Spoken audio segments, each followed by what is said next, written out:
L'idée du travail de Charles, c'était de faire un petit peu le bilan carbone et azote de ce fameux champ de François Mullet où on ne met plus que de la paille pour faire repousser les légumes. D'accord ? Et donc, un petit peu une analyse de cas qui nous sort des fils rouges intéressants et on va se rendre compte que l'azote, c'est absolument pas un problème.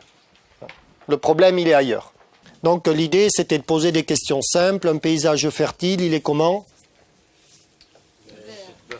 Voilà. Et la terre fertile ? Voilà.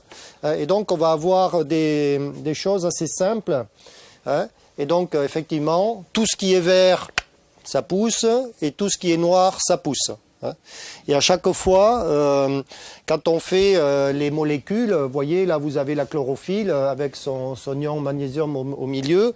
En fait, ce sont que des chaînes carbonées avec des hydrogènes, des oxygènes et de l'azote. Hein. Et donc, les systèmes, finalement, tout ce qui est fertile, c'est du carbone. Hein, c'est ça qu'il faut retenir. Hein. Donc, ce raisonnement-là, une fois qu'il est mis en boîte, il va nous permettre de progresser. Pareil, ben là, on a la terre noire et fertile. Donc, ça, c'est une photo de Terra Preta, la fameuse terre des précolombiens. Et donc, quand vous cultivez sur de la Terra Preta, ça pousse. Et quand vous défrichez la forêt à côté, ça ne pousse pas. C'est bien qu'il y a un truc. Et la différence entre les deux, c'est le carbone à nouveau. Et quand vous faites le déroulé ici, formule de l'acide humique, en fait, on va retrouver des cycles de carbone quasi fermés partout, partout, partout. Voyez ?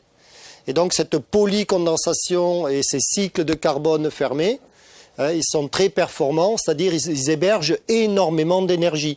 Puisque quand je vais faire un cycle comme ça, sur le carbone, si je dessine ma molécule, hein, donc,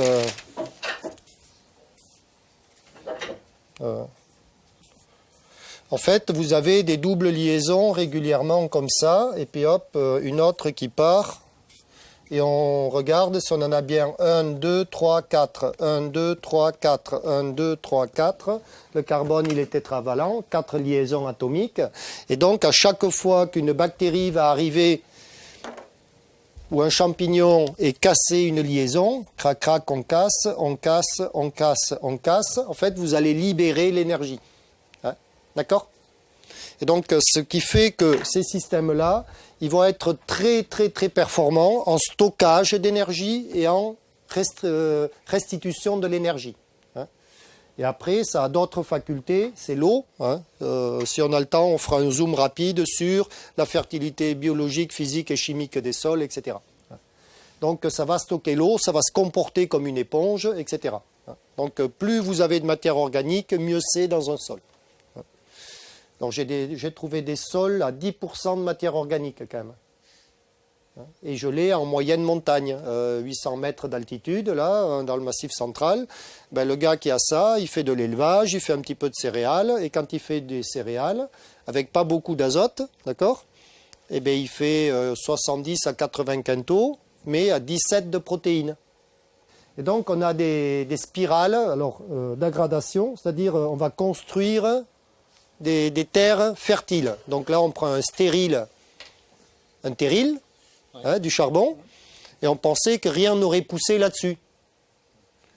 Ben, aujourd'hui, voilà, hop, ils se sont verdis.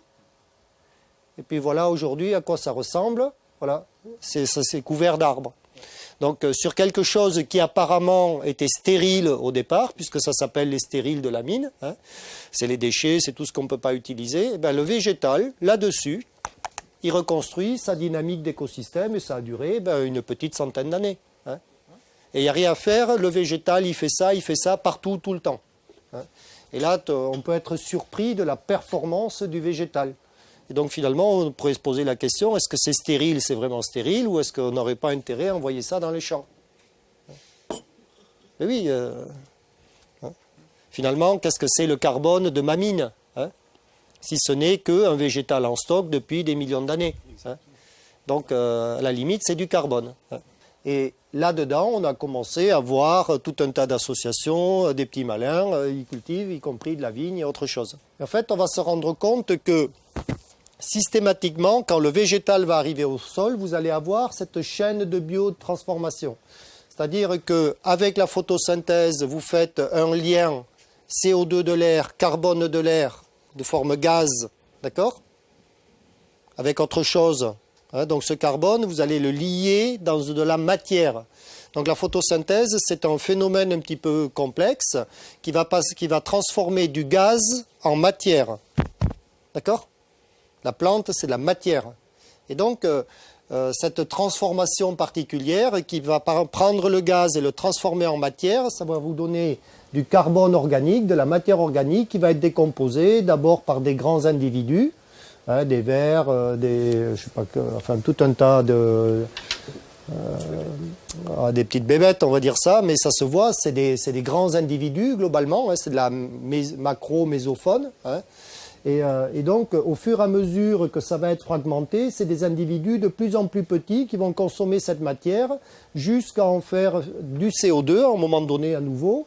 Il va partir de l'eau et vous récupérez un petit peu d'oxygène pour le métabolisme des êtres vivants, pour consommer tout ça. Et donc, au final, vous avez une espèce de chaîne de biodégradation, c'est-à-dire tout un cortège d'êtres vivants qui, à un moment donné, va vous transformer votre feuille en un autre produit, ici, qui va être assimilable. Et qui va être assimilable par les végétaux, et on finit en gaz. C'est-à-dire que vous avez un truc très particulier, la plante. Donc la plante, elle va faire une règle d'or, elle va transformer le gaz, elle va en faire de la matière, et puis le sol, en fait, quand il va finir, il va faire la matière en gaz. D'accord ? Puisqu'au final, vous allez relarguer du CO2, de l'oxygène, et puis de l'azote, et plein de trucs. Et donc, ce débat-là, c'est une espèce de couple, le sol ou la plante et son sol. Et donc, il y en a un qui prend le gaz et en fait de la matière, et l'autre qui prend la matière et qui le remet en gaz. Et donc, vous allez boucler une espèce de cycle un petit peu particulier. Et donc, vous allez nourrir dans toute cette phase de transformation tout un tas de choses, d'êtres vivants qui ont un rôle particulier. Alors après, l'azote, c'est le poste numéro 1 de la production agricole. Pas d'azote, pas de production.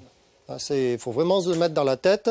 C'est le gros drame de l'agriculture biologique en règle générale, puisque c'est le facteur limitant par excellence. Et donc, tout le job, si vous voulez produire, va consister à récupérer de l'azote. Parce qu'il en faut beaucoup.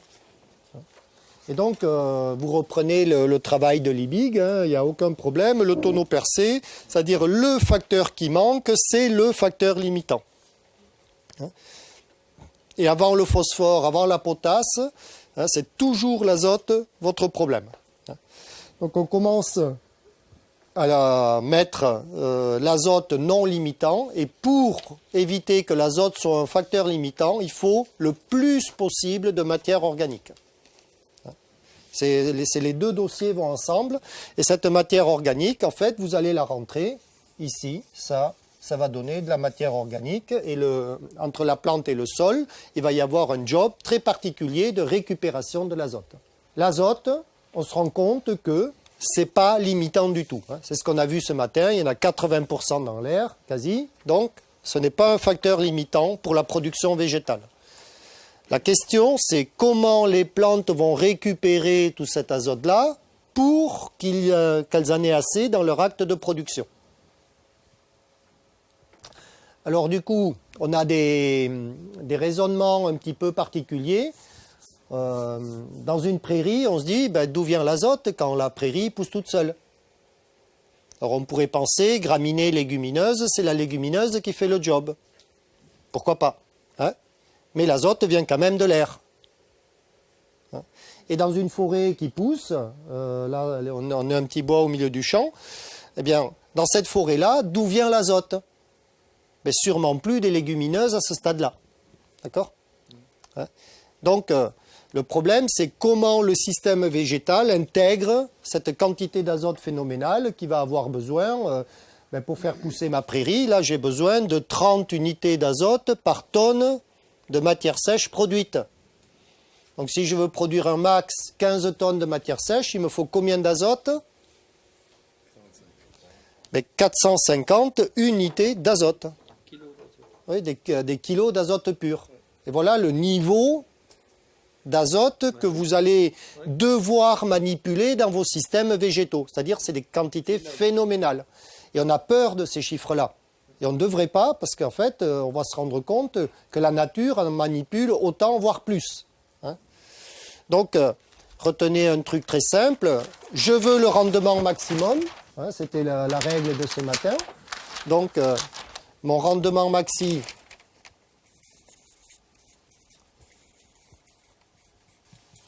on va dire l'herbe. Eh bien, cette herbe, allez, 15 tonnes de matière sèche. Il me faut 30 UN par tonne. Alors 25 pour les puristes, hein. On ne va pas pinailler. 30, facile à calculer pour un paysan. Hein. Mais oui, alors 25, ça va assez bien aussi. Hein. Hein, parce qu'on multiplie par 4, c'est bon. Mais en gros, 3 fois 15, 45, avec un 0, 450. Hein. Donc ça veut dire que vous devez trouver 450 kilos de N pur par hectare si vous voulez récupérer une grosse productivité. Et si je veux nourrir des vaches ou des moutons, ça m'intéresse énormément parce que ben là, je nourris 3 vaches. D'accord? Mais 3 vaches, c'est mieux qu'une. Ça me rapporte plus de pognon. C'est aussi bête que ça. Et après, je dois vérifier que mon herbe, elle nourrisse encore le sol et la vache en même temps. Hein, c'est les deux sujets. Et donc, on va se rendre compte que l'herbe, si on fait la nutrition du sol avec l'herbe, eh bien, l'herbe, en fait, l'herbe, ça va vous envoyer 40% de rendement sur le sol et 60% de rendement dans le sol. Voilà, c'est à peu près le ratio. Donc ça veut dire que quand j'ai produit 15 tonnes au-dessus, j'en ai combien en dessous? Quasi le double. Hein? Voilà. Hein, si ça fait 100%, hein, eh bien, si j'en ai 15 tonnes ici, j'en ai 22,5. Hein. Donc ça veut dire que dans ce cas-là, j'ai 22 tonnes de matière sèche pour le sol, quand j'en ai 15 tonnes pour les VL. D'accord? Ou les vaches, peu importe lesquelles, les moutons, peu importe, les ruminants. Hein. Et donc, on va se rendre compte que ce système-là, très productif, il nourrit énormément le sol. Il y a de la matière sèche à bloc qui arrive.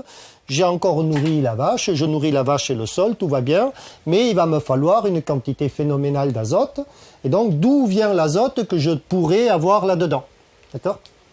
Donc, la prairie, ça paraît logique. Tout de suite, on pense association graminées-légumineuses. Donc, il me faut une association performante. Donc, on va voir qu'est-ce qu'on fait avec ça. Et par contre, si je prends l'exemple du bois à côté, il pourrait produire la même chose, sauf que là, il n'y a plus de légumineuses pour faire le moteur azote. Hein, donc, le végétal, il se débrouille d'une façon ou d'une autre pour envoyer de l'azote au sol. Hein, et ça, ces unités d'azote ici que j'ai besoin dans ma production d'herbe, c'est dans le sol que la plante doit le puiser quelque part. C'est-à-dire la racine, la nodosité, c'est dans le sol qu'elle est. Oui. C'est pas dans les feuilles. Oui. Hein. Donc il y a un mécanisme au niveau du sol qui va se mettre en jeu. Hein.